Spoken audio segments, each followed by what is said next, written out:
Now, this is not a particularly creative idea, and it's more to do with the fact that I'm utilizing my resources. But I've written a song about cancer, and you think, oh, God, what a terrible idea. Yeah, it is until you actually write a song that's helpful, that's light, doesn't go down the "oh woe is me" route, but says, this is what you can do, and you write it in a light-hearted beat, so the tempo of the song is upbeat. You could It's very catchy. I can vouch for that. You could listen to the song without listening to the words and think, oh, that's a good song. Yeah. And then hopefully the idea is obviously people then listen to the words, but it's something that I can actually send to media. I can get it recorded well with maybe lots of people who are actually participating in the Raze the Roof program. We all go into a studio. We all go into somewhere like just across the road here, the Minster, where we've had 2 concerts already, and we film it in there. And I can get that off to the BBC. I can get that off to ITV. I can get that off to Sky. And you think, well, why would you do that for a Reading base? Well, because you actually have to have multiple streams of revenue. So our 2 big streams, obviously, are ticket sales, and secondly is donations. Now, you can be anywhere in the world and make a donation.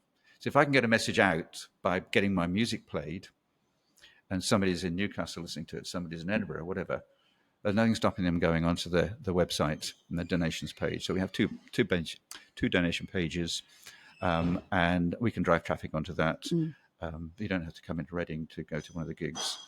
So I think the answer is it's like any other business. You look at all the revenue streams that you can possibly create. You have a strategy. We have a strategy document.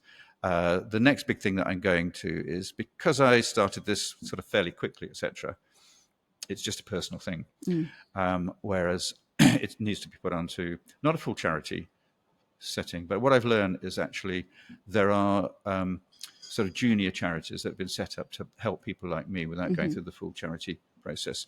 So I have a thing called a community interest organization, and CIO. And this is a simple way. It's registering it.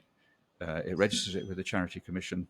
So it's a full charity, and it's a not-for-profit organization that is, as it says, it's of community interest, collecting money for charity. The charity that we're collecting for is, again, the Royal Berks, but it's the Royal Berks Charity, which is the charity arm of the Royal Berks Hospital.